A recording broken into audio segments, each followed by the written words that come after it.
Hello friends, I hope कि आप सब बहुत अच्छे होंगे। आज हम बात करते हैं एक अफर्मेशंस के ऊपर। जी हाँ, यदि आप अपने जीवन में ज़्यादा अबंडेंस चाहते हैं तो आप इसकी प्रैक्टिस कर सकते हैं। और इसकी प्रैक्टिस जब आप करेंगे तो इसकी प्रैक्टिस करने से ही आप कुछ दिनों में ही अपने जीवन में पॉजिटिव चेंजेस देखेंगे। जी हाँ फ्रेंड्स, अपने जीवन में कुछ सकारात्मक बदलाव आप देखेंगे यदि आप इस अफर्मेशंस को बार बार दोहराएंगे। तो इसकी प्रैक्टिस हम स्टार्ट करते हैं। आज का दिन मेरे लिए वरदान है, मेरी सांसें मेरे लिए वरदान है, मेरे रिश्ते मेरे लिए वरदान है, मेरा स्वास्थ्य मेरे लिए वरदान है, मेरी पढ़ाई मेरे लिए वरदान है, मेरा जीवन मेरे लिए वरदान है, मेरे शरीर के सभी अंग मेरे लिए वरदान हैं, मेरे माता पिता मेरे लिए वरदान हैं, मेरे पास जो भी कौशल हैं या स्किल्स हैं वह भी मेरे लिए वरदान है। आज मेरी चाहे जो भी परिस्थिति है वह मेरे लिए वरदान है। मेरा भोजन मेरे लिए वरदान है। मैं जो पानी पीती हूँ वह भी मेरे लिए वरदान है। मेरे विचार, मेरी सोच मेरे लिए वरदान है। मेरा जो काम करने का तरीका है वह भी मेरे लिए वरदान है। मेरी पॉजिटिविटी मेरे लिए वरदान है। जिस शीशे में मैं अपने आप को देखती हूँ वह भी मेरे लिए वरदान है। जिस घर में मैं रहती हूँ वह भी मेरे लिए वरदान है। बस इसी अफर्मेशंस को आपको बार बार दोहराना है और इस तरीके से प्रैक्टिस करनी है।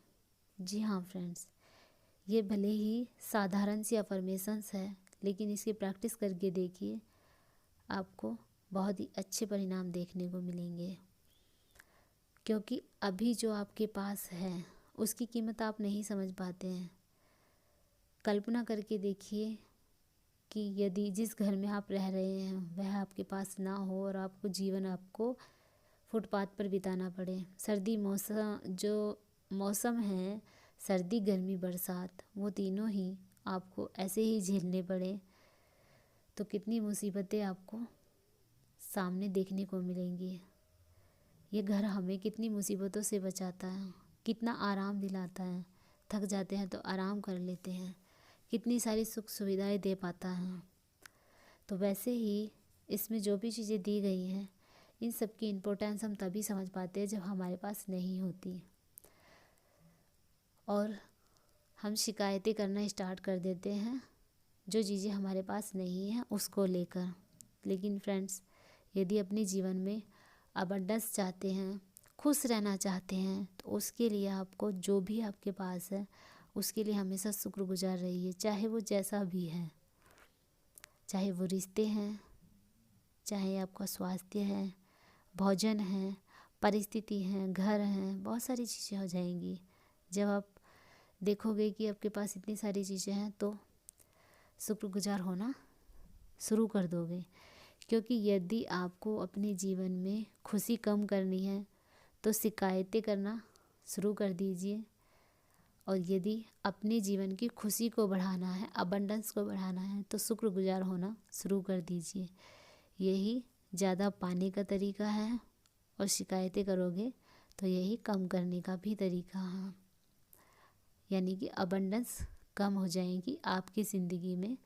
जो चीज़ें आपके पास हैं वो भी कम होती चली जाएंगी, क्योंकि ये जो ईश्वर है या भगवान है या यूनिवर्स है ये भी सोचेगा इस बंदे को इतना दिया लेकिन ये क्या कर रहा है, शिकायतें करता जा रहा है, शिकायतें करता जा रहा है। तो इसका मतलब ये शिकायतें करने में ही खुश है। जो इसके पास है वो वापस धीरे धीरे करके कम कर दिया जाए। क्योंकि आपने सुना भी होगा, देखा भी होगा, कहते हैं ना कि जिस भी चीज़ को आपको सिद्ध करना है वो आप बार बार बोलिए। जी हाँ, तो अब अपने जीवन में आप खुशियाँ सिद्ध करना चाहते हैं या फिर शिकायतें, वो आपके हाथ में है। जब अपने ही हाथ में है सिद्ध करना तो क्यों ना खुशियों को सिद्ध किया जाए, शिकायतों को छोड़कर अबंडेंस को सिद्ध किया जाए। यानी कि अबंडेंस की अफर्मेशंस को, बातों को, प्रचुरता को ज़्यादा से ज़्यादा फील कीजिए, ग्रैटिट्यूड कीजिए, यूनिवर्स का धन्यवाद दीजिए कि हम इस लायक हैं, कि इतना अच्छा हमारा जीवन है। जी हाँ फ्रेंड्स, ये ज़्यादा पाने का ही सिर्फ तरीका नहीं है, ये सबसे बड़ी बात यह है कि ये खुश रहने का तरीका है। अपने जीवन में शिकायतें अगर करते रहेंगे तो खुशियाँ कम होती जाएंगी, दुख बढ़ते जाएंगे। लेकिन जब आप खुशियों को ज़्यादा पाना चाहते हैं तो अबंडेंस फील करना स्टार्ट कीजिए, ग्रैटिट्यूड कीजिए, जितना हो सके शिकायतों को छोड़ दीजिए। ओके फ्रेंड्स, यही ज़्यादा पाने का तरीका है और सबसे बड़ी बात है खुश रहने का तरीका भी। मिलते हैं नेक्स्ट वीडियो में, तब तक के लिए टेक केयर, बाय बाय और कोशिश करते रहिए।